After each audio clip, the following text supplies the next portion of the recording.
Hey people in YouTube land, Zach Hall here, and I just wanted to bring you guys a Bible review. Sorry I've been gone for a little while, but today we're going to be reviewing the Cambridge Concord in the Goatskin edition, the black Goatskin. And so just taking a quick look at the box here, I want to get in the Bible very quickly. This is just one of the most popular settings by Cambridge in their King James line. It really is their flagship product, and this is one of my favorite Bibles of all time. I actually had a calf split one, which I still have, and he was my daily driver for a long time. But I took it to work one day, and someone set a sanitizer rag next to it. Essentially, the pages soaked in all the sanitizer, and it made the Bible like 3 times thicker than what it was, and pretty much destroyed the page edges and everything. But so since then, I've been wanting to get another one, and was blessed with one for Christmas. So I wanted to give you guys a full review of this beautiful Bible. And if you can afford one and get one, I highly recommend it. I don't think you'll go wrong. This would be a lifetime friend and companion for you. So getting into this, looking at this, we have here a nice matte finish box. So this is a little bit different than their older boxes that look the same. They were shinier. They had more of a shine and a sheen to them. You can see the lights kind of, deflecting there off of it. So it's a very nice box. It looks good. Love the dark blue there for the King James. And then here's some of the features on the back. If you want to take time and pause that and read it, you can. Here we have a look at the actual text. And I believe that's the actual font size as well. There's an ISBN number for you. Again, the cheapest place to find this is evangelicalbible.com. So if you're interested in this, go there, or try Amazon or eBay. Sometimes you can find them for cheaper there as well. But getting into this, again, this is the black goatskin leather. The reason I wanted to get this was because a couple months ago in my local Christian bookstore, I found this beauty, which is the Concord wide margin in a bonded leather. But it still has the same great paper, and been taking notes in it and everything. But obviously this thing is massive. It's large to carry to church and to work. So I wanted to get the hand size, the regular size Concord, to go with it, and to be able to carry and take to church and all that stuff. And then, I could put my notes and everything else on the wide margin. So to give you guys a look at this, I'll take this out real quick. Got this nice black goatskin. It's pretty uniform. It feels really good. It's slightly rough. You can see my fingernails are not leaving any marks in it, so it's a tough leather. Yet it's very soft and supple. It's very uniform in its grain. It's very beautiful. It does have a good size yap. See, I can push down there pretty good. Beautiful art gilt, gold page edges. 2 ribbon markers. You've got your red and yellow head and tail bands. Just a beautiful, beautiful book. Cambridge does the best on these. Here's the look at the spine. So you have Holy Bible, King James, and then the Cambridge seal and their name. These spine hubs, I don't know if I'm able to get this on camera, they are slightly raised, so they're tooled, but they are definitely higher than the rest of the binding here on the back, the spine. So you can kind of see that on camera. So I'm hoping that will help the lettering stay on a little bit longer than normal. It is perimeter stitched around the whole thing. And that does serve a function on this Bible, so it's not just purely aesthetic. But you can see here that it actually attaches the cover to the polyurethane liner. I personally love the polyurethane liner. I think this is really nice and supple.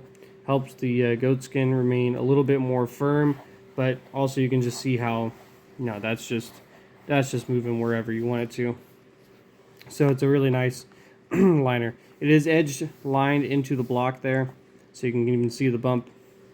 So it is attached very firmly to the text block, so it's not going to go anywhere. You can see this is a goatskin leather cover. Then you're going to get some cardstock pages, stuff I've written in here as well. Get your presentation page, family record page, births, marriages, I think it's more marriages or grandchildren, and then grandchildren, and then then deaths. Then you have the title page here. And this paper is very nice. You can see here, paper supplied by Papiers de Lumen, and that's in Thonon-les-Bains, France. Hope I'm saying that right. Took some French, but not the best at it. So it's a very nice paper. I believe it's 28 GSM. It is, I believe, considered a Bible paper. They don't really call it India paper anymore. It is very thin, but it's very opaque and very strong at the same time.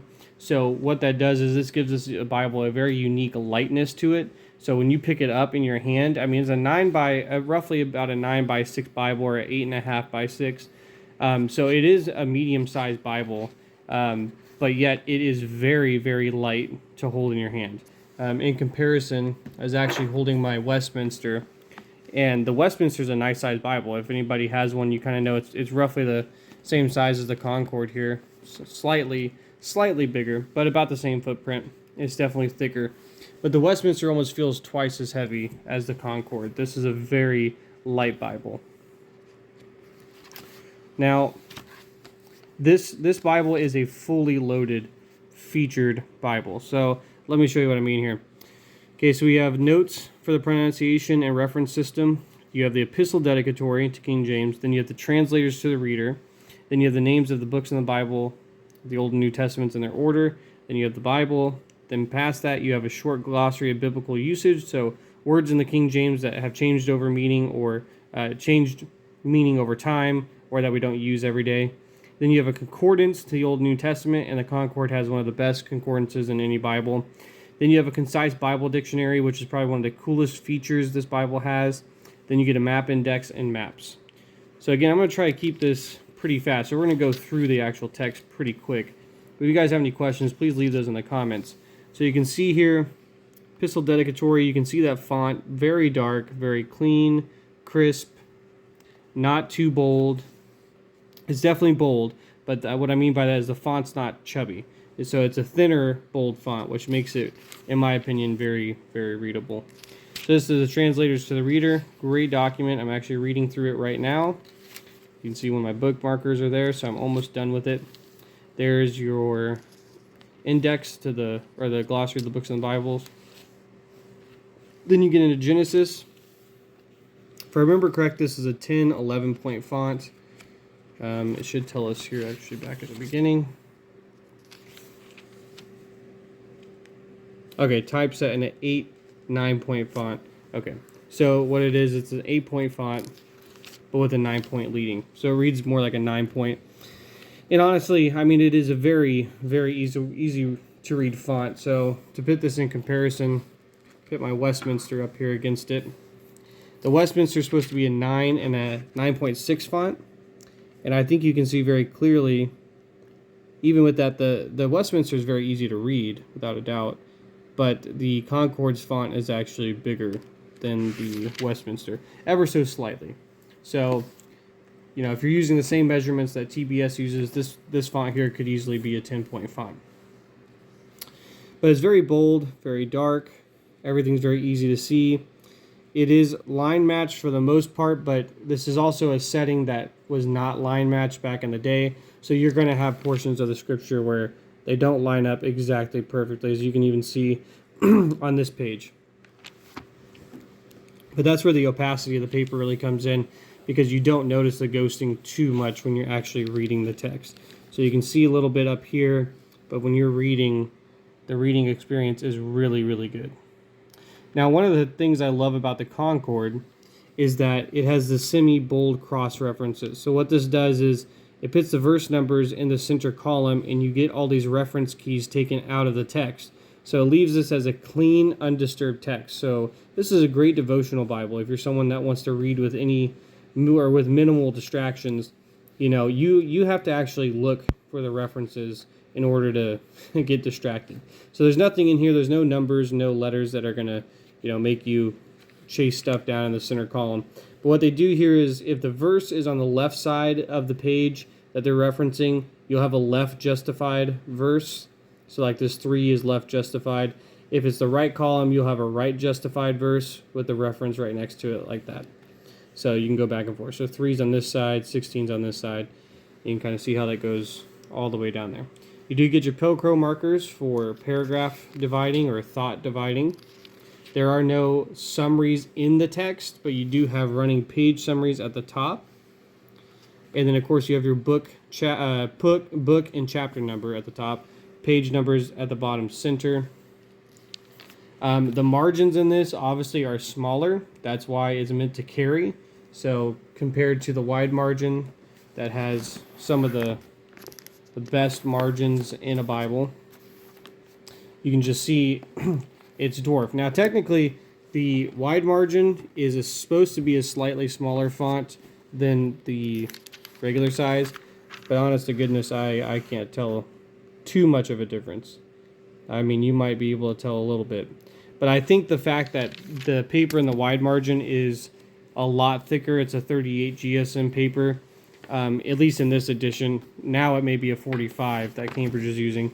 The opacity makes it almost even more readable than the hand size, even though the hand size is technically bigger. But the hand size is my favorite. This thing is so easy to carry in the hand. You can see my hand on it. I don't have overly large hands. I have probably on a side of smaller hands. So you can see my hand. It's easy to hold in one hand, even when open. Has a good amount of flop to it, but not too much. You can see, even though it's a goatskin cover, this Bible is the right size to where it's not flowing out of your hands or very hard to read. Like, I don't have to churn this Bible too much to read it. So it's very easy to handle. You can see the beautiful salmon color, rose goldish undergilt that they have there, art gilt. Very beautiful. You can see that smyce sewn. As you can see, these pages where they break up, those are the signatures. So this is a smyce sewn Bible. This edition is the black letter. They also have this in a red letter. So if that's something you're interested in, they do have it both ways. I personally prefer black letter, especially since the wide margin is black letter. So that way I'm studying the same thing. I don't have red in one and black in another. I find that slightly distracting. But also, I prefer black letter just because it's a consistent reading experience. And sometimes red varies in the way they print it. Now, Cambridge does some of the best red. So if you're a red letter fan, Cambridge does some of the best red letter you can possibly have. And a lot of times if I get a red letter, it's going to be a Cambridge one. So another benefit, or sometimes people view this as a flaw, but it does have self-pronouncing marks, as we talked about in the beginning, on pretty much the complicated names. You can see names like that are familiar to us, like David and Solomon, do not have the self-pronunciation mark. So it's not overly done, but it's definitely there on names that are not familiar to us. So for example, like Jesus is not going to have self-pronunciation. So you don't have to worry about it being overkill. I'll show you the New Testament title page there. And then as we flip through this, you'll see again, my edition is not red letter. Now, another feature of this is the numbering system renews in the New Testament. So you go back to page number 1 at Matthew chapter 1, and then you run through the rest of the New Testament. I have taken notes in this. So what I'm mainly going to do in this carry combo is, if I have an extent, like if I have this Bible and I don't have my wide margin on me, but I have a thought, I'm going to write a note in here that says CWM, which means C wide margin, and then I'll put that note in my wide margin Bible so I can always cross compare. But I will always pick cross references when I'm studying. So if a cross reference comes to me and I can fit it in this margin, then that's what I'm going to do. It's just how my brain works. Like, I've got to write in my Bibles. I've tried not to, but it's something I enjoy. So you can see there is enough margin there to write your references. And this is with a 01 Pigma micron, so I'm not even using the thinnest micron pen available. And you can see the ghosting's really not that bad, and it doesn't bleed through. So this paper is very opaque, even though it's thin. So it's some of the best paper really out there on the market. So you can see I underlined there as well. But just a beautiful font, beautiful text. You can see that the shine there from the light is barely noticeable. So the paper does a great job of reflecting light or diffracting it. So that way you don't have a shine on your Bible. So I can hold this in almost any position and not worry about light getting in the way of me reading a column of text. Books do not begin on a new page. So I've heard from Randy Brown that is more of a British way of doing books. I guess it's to conserve space and not make a volume bigger. Typically, I guess in American publishing, you would start like the book on a new page. So you'd have a blank space here.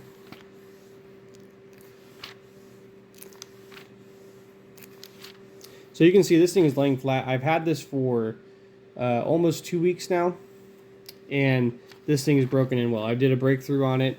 It lays flat pretty much from Genesis to Revelation. Sometimes, like you can see in the translated reader, the tab is still breaking in, but if I get to Genesis, you can see like I could still read that. It still is laying flat, so no worry there. It will take about a week to break in though. So when I first got it, it did not want to lay flat in Genesis, but within a week of using it for devotions in church and studying, it definitely broke in very nicely.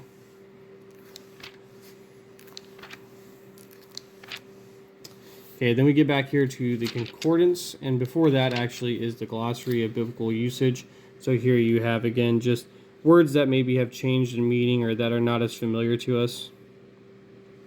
So this is a helpful thing. It's not too long. Honestly, I think it's about 6 to 8 pages. And then you get a concordance, and the concordance is numbered, renumbered as well. So this is a very long concordance.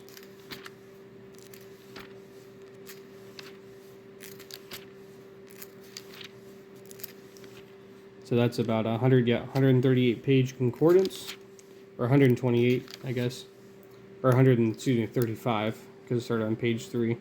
And then you have a concise Bible dictionary, which is the coolest feature of this Bible, honestly, as far as a special feature. Obviously, the main thing is the Bible and the text, which is far and above many Bibles. It's beautiful. But here, I'll give you an example. So if we look at Aaron, this is going to give you a background information of who he is, scriptures where he's mentioned, what has he done, stuff like that. So you see Aaron, son of Amram and Jochebed, of the tribe of Levi. So you get the reference. Elder brother of Moses, appointed by God to help Moses bring Israel out of Egypt. Got all the references there. So with him until the 40th year of the wanderings. His connection with the manna, the battle of Rephidim, and Jethro's sacrifice. There's just a ton of information here. You kind of get the point. So this is for proper names, places, Christian concepts. So like you'll find things in here like baptism, church, the Bible, different things like that. So you also find theological terms in the Bible dictionary. This, for example, is a chronology of the kings of Israel and Judah. And then when we get back here too, there is a summary of every book of the Bible. You can see how long this Bible dictionary is. So this is going to give you a wealth of information. Here is a harmony of the Gospels, I think this is actually prophecies, maybe. Let's see. Okay, so this is quotations from the Old Testament found in the New Testament. So how cool of a list is this? So every Old Testament quotation in the New Testament is listed back here. So that's really, really cool.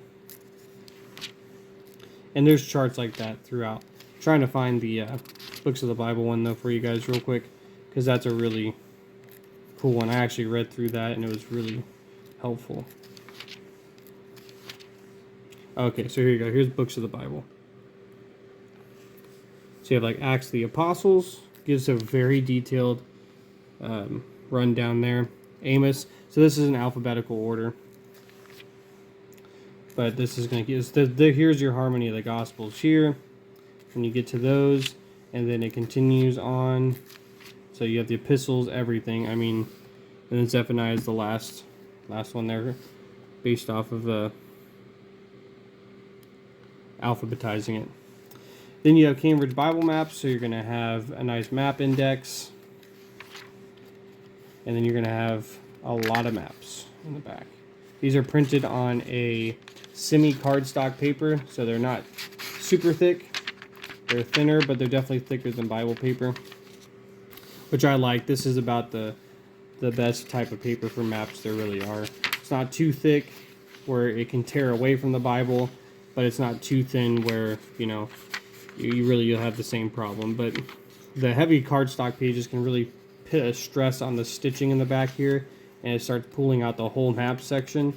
I don't think you're gonna have a problem with these maps because they're lighter than that. But you can see how well done they are. Very nice color. Things are labeled very well. The font on them is dark and readable. So that's really, I mean, the main thing with the Concord. Everything in it is just super readable, super functional. This thing is made for study, made to be carried and read, preached from, enjoyed devotionally. I mean, you can't go wrong with this thing. So again, guys, this is my full review of the Cambridge Concord. If there's something you want me to go more in depth on or answer in the comments, please let me know. I'd love to help you out. This Bible on Evangelical Bible right now, the black letter, I believe is around $160.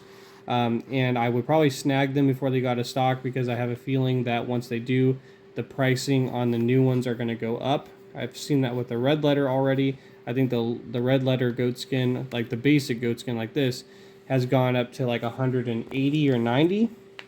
And then of course you have the special ones that Evangelical Bible's doing with Cambridge. So you have like the blue goatskin with a yap, you have the mahogany calfskin. Those are like in the 200s. So you have a bunch of different options. If you're looking for a even more cost-effective option, the calf split on Evangelical Bible, they run from around the low 100s to like 130.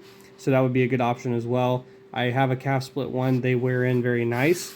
I just wanted a goatskin one that's going to last a very, very long time, because it's going to get a lot of use. So guys, that's my whole review. Glad to be able to do this video for you all. Again, if you have any questions, comments, or anything like that, please let me know. I'd love to help you out. Thank you. God bless.